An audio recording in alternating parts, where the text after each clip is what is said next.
careful! Bruno, get out of my way!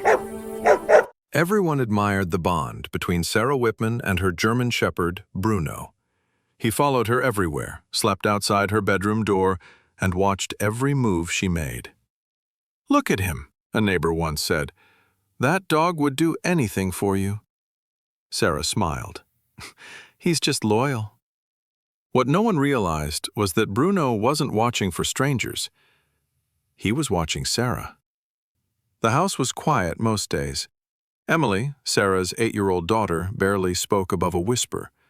When adults asked her questions, she looked at the floor. Bruno noticed things no one else did. Before we continue, do you trust a dog's instincts? Yes or no? Let us know in the comments. Now back to what was really happening inside that house. When Sarah's voice sharpened, his ears lifted. When her footsteps grew fast and heavy, his body tensed. "Go to your room," Sarah snapped one afternoon. Emily froze. Bruno stepped forward and stood between them. "Bruno, move," Sarah said, annoyed. He didn't. At first, Sarah laughed it off. "He's being dramatic," she told people. "Always getting in the way." But it kept happening. When Sarah grabbed Emily's arm too hard, Bruno pressed his body against Sarah's leg. When Sarah shoved the child toward the hallway, Bruno blocked the path. He never barked, never bit. He just stood there, silent and firm, forcing space where there shouldn't have been fear. One evening, Sarah lost her temper after Emily spilled a glass of water. "I said be careful!" she yelled, reaching for her. Bruno moved instantly, planting himself between them. "Bruno, get out of my way," Sarah said, her voice rising. He growled, low, steady, and controlled. Sarah stepped back, startled.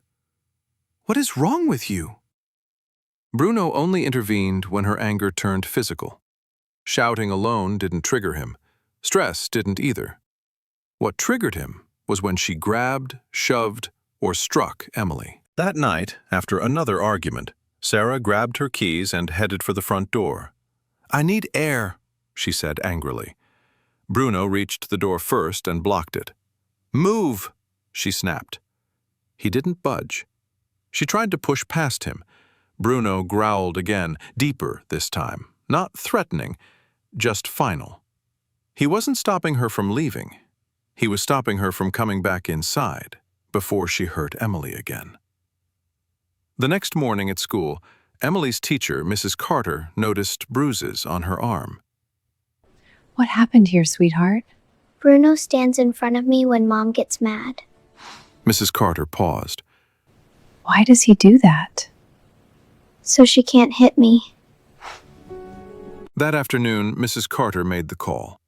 When authorities arrived at the house, Sarah was defensive. "My dog's aggressive," she said. "He's been acting strange." Bruno stayed close to Emily, sitting quietly beside her. As officers spoke to Sarah, Bruno positioned himself between them and her. One officer noticed. "That dog hasn't taken his eyes off the child." The investigation confirmed what Bruno had been responding to all along. The abuse wasn't constant, but it was escalating. And each time it crossed a line, Bruno intervened in the only way he could, by blocking, delaying, and protecting without violence. After Sarah was removed from the home, Emily didn't stay there alone. She moved in with her grandmother, Margaret, a quiet woman with gentle hands and a warm voice. "You're safe here," Margaret told her softly. Bruno lay at Emily's feet and sighed deeply for the first time in months. In that house, Bruno no longer guarded doors. He no longer slept in hallways. He played, ate calmly, and rested. Emily laughed more.